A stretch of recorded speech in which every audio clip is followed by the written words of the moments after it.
Hi everyone. This is a case where police have recovered more than £1 million in cash since raids on the home of a high-tech crime boss who used fake identities, fabricated financial records, cryptocurrency, and military-grade encrypted phones to build a shadowy empire from Manchester to Colombia. A man who cheated banks, the tax system, and lived like a millionaire while running an international drugs network. Join us as we follow the trail of the case, from questionable real estate deals to thrilling raids, to the trial where all the secrets are exposed. Don't forget to subscribe to the channel to stay tuned for the next exciting cases. Aram Sheibani is the man we are talking about in this case. He was born in 1980 and grew up in Trafford, Greater Manchester, a peaceful, wealthy area considered ideal for the upper middle class of England. No one in the neighborhood would have imagined that the man who lived in a multi-million-pound penthouse, drove a Bentley, was a dangerous cog in an international criminal network. To his neighbors, Sheibani was a polite, quiet man. He lived alone, kept to himself, and frequently came and went in designer clothes and luxury cars.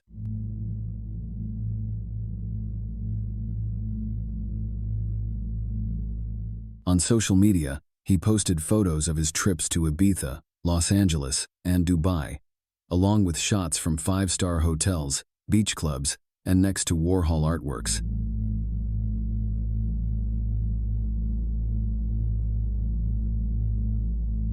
The UK property boom of the 2000s saw investment in real estate become a legal shield for many underground money flows. Aram Sheibani took advantage of that moment, using fake documents, fake identities, and proxy names to buy a series of luxury apartments from Manchester to Kensington without anyone asking questions. In terms of his financial background, Sheibani was listed as a real estate investor, a trendy, understandable, and low-profile occupation. Mortgage records and fake paperwork suggested his income was high-end, but the tax authorities uncovered a curious fact.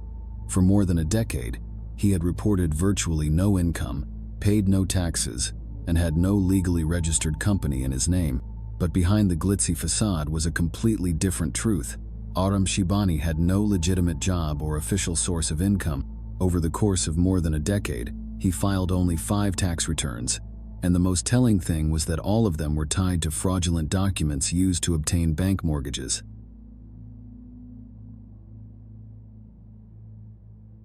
To bypass the financial system, Sheibani used a series of fake documents, such as payslips, employment contracts, income tax statements, P60, to prove that he was a high-income professional. To the banks, he appeared to be a successful, trustworthy young man, and so millions of pounds were easily approved.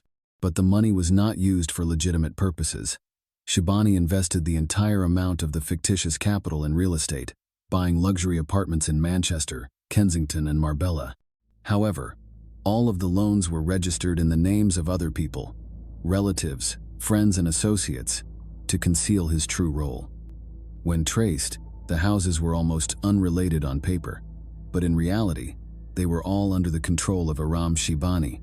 The transfers were made on paper, without cash transfers, leaving no bank traces. It was thanks to this system that he was able to deceive the authorities for many years. In investigative circles, this tactic later became known as architectural money laundering, a criminal empire built with concrete, fake documents, and perfect silence.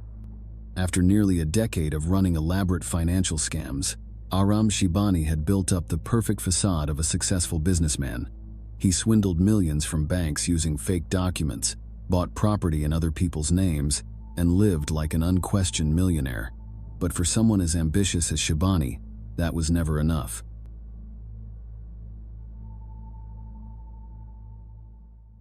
Around 2012, he began to expand his operations, this time away from fraudulent loans and complex financial dealings. He entered the world of high-level drug trafficking, a dark, lucrative path with no way back. At first, the signs were subtle: a few unusual trips abroad, a few deliveries of industrial equipment to empty apartments, and most notably, a strange silence on social media from a man who had documented every meal and every luxury vacation in photos. But by December 2013, suspicions began to mount. Sheibani flew to Colombia, a country with notorious global drug connections, without leaving a trace. For investigators, that silent trip was a turning point, the start of one of Britain's most sophisticated underground drug networks. After his secret trip to Colombia in late 2013, Aram Sheibani's activities began to change dramatically and suspiciously. Police recorded a series of unusual orders that were being placed with increasing frequency. The orders included industrial vacuum sealers, chemicals such as acetone, rubber gloves, surgical masks, and electronic scales, along with money counters and home surveillance cameras. What was striking was that none of the items were delivered to the same address. They were distributed to several different apartments, scattered across high-end areas of Manchester and London. Investigations revealed that all of the apartments were rented under Sheibani's name, but there was no sign of anyone living there. Police searched several apartments and found a consistent pattern: no clothes, no personal belongings, and no proper bedding. Instead, there were empty metal tables, safes, packaging equipment, and even air filtration systems. Some had boarded up windows and installed internal surveillance cameras. The initial conclusion of the investigation agency was clear. These were not residences, but transit points, packaging plants, and drug storage facilities where Sheibani and his associates separated, packaged, and distributed cocaine on a large scale. Each apartment operated independently as a link in a closed chain, allowing him to operate the system efficiently while avoiding detection if one point was destroyed. To maintain and operate a large-scale criminal network, Aram Sheibani absolutely did not use any conventional means of communication. He equipped himself and his accomplices with encrypted devices, a specialized encrypted phone line, which is known as the military weapon of the European criminal underground.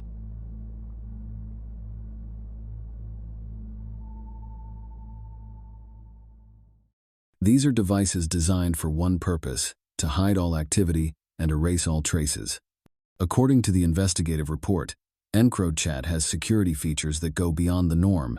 Messages can self-destruct within seconds of being read. Call history is not saved, no recordings are made, no data is left that can be recovered. The device can be locked or wiped remotely if unauthorized access is detected. The communication system operates only within an internal, encrypted user network and cannot be hacked from the outside. In this underground system, Sheibani used the alias Iron Key. Every transaction, every shipment, every instruction it was transmitted in the darkness of the digital world, with no one knowing who was giving the orders. These encryption devices were not only used with care, but were also divided up and hidden in multiple locations. Sheibani not only used them personally, but also trained his team in their use, maintained multiple layers of communication, and never communicated directly. It all worked in a multi-layered system, anonymous, isolated, and completely closed. With the huge amount of money from drugs, Sheibani did not deposit it in the bank. He used cryptocurrency wallets to store digital assets, making decentralized transactions. In addition, he created a series of shell companies located in tax havens such as Belize and Panama, using fake identities or proxy names. Money was transferred through many layers, with almost absolute anonymity. Every transaction, whether cash, crypto, or property, was embedded in a maze of fraudulent legal documents, making it impossible for police to trace where it began or ended. For nearly 7 years, the system ran like clockwork.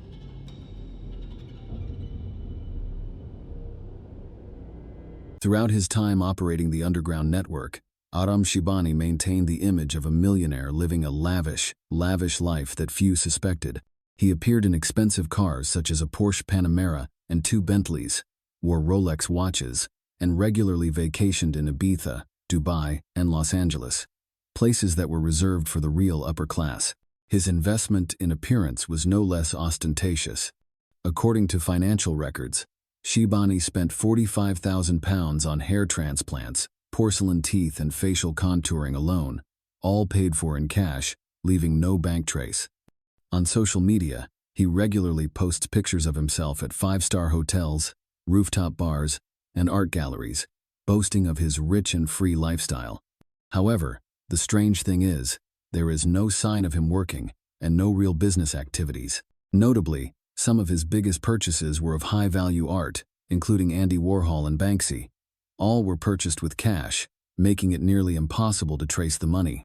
With these investments, he not only laundered money, but also used art to cover up his crimes. At 6 a.m. on the 9th of April 2019, Greater Manchester Police, in conjunction with national units, carried out a series of simultaneous raids on the luxury properties in Bowden and Kensington where Aram Sheibani was living and running his underground empire.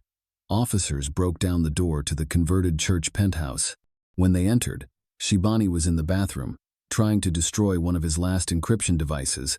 He smashed and tried to flush the encrypted phone down the toilet, but was too late. He was arrested on the scene, nearly naked.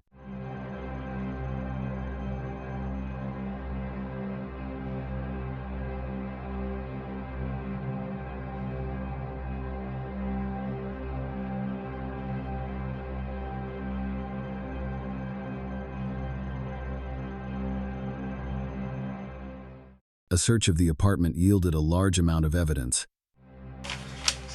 Numerous amounts of cash. Box containing. On a table and in a safe hidden behind a wall painting was £60,000 in cash, bundled into bundles, along with bags of refined cocaine and MDMA.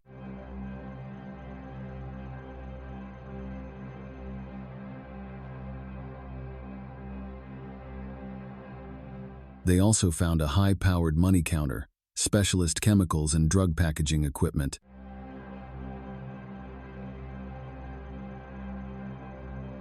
Notably, inside a locked drawer, investigators discovered a handwritten note containing crypto recovery codes, a detail that suggested he had hidden untraceable digital assets.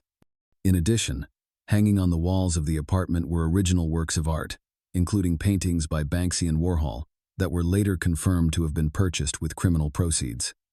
At the same time, police executed search and seizure warrants at a number of other locations abroad, including a villa in Ibiza, where they seized more financial documents, fake contracts and evidence that Sheibani's criminal proceeds had been moved across borders through a network of shell companies and cryptocurrency wallets. The entire operation took just a few hours, but it brought down one of the most sophisticated underground criminal empires ever to exist in the UK.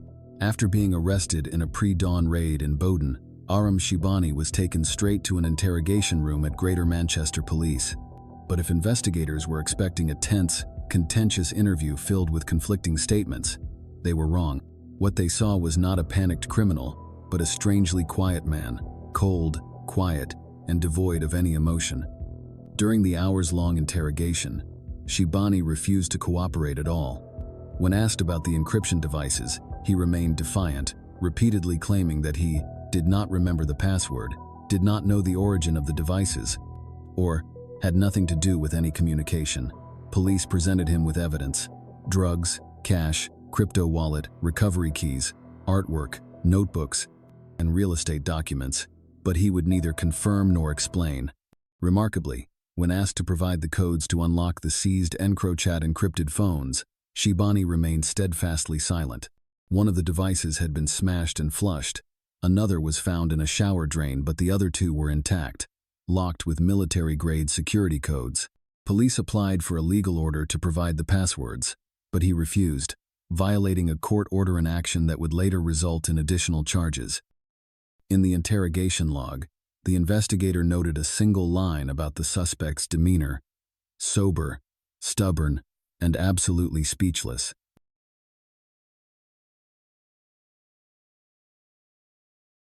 Aram Sheibani's trial at Manchester Crown Court in 2021 lasted 10 weeks. Throughout the proceedings, Sheibani remained completely uncooperative. He did not enter a plea, did not respond to questions from the prosecutor, and completely refused to provide the passwords to unlock the encryption devices seized during the investigation. The defendant was a model of deliberate silence in the eyes of the jury, a silence driven by strategy, not fear.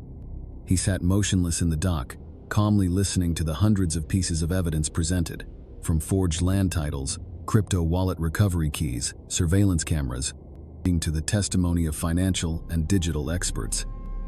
Ultimately, after considering all the irrefutable evidence, the jury returned a unanimous verdict.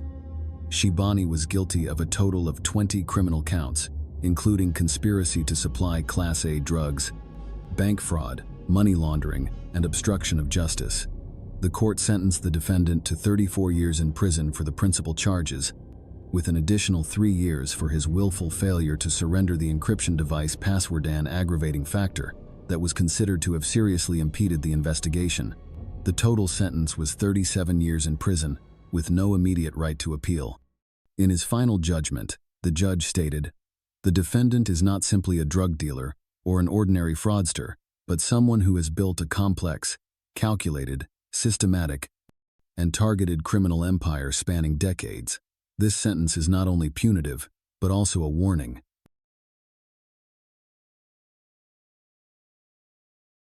In April 2024, nearly 3 years after his criminal conviction, Manchester Crown Court resumed civil proceedings to seize Aram Sheibani's assets under the Proceeds of Crime Act, based on the total value of the proceeds of crime, including real estate held in other people's names, luxury cars, cash, cryptocurrencies, and valuable artworks.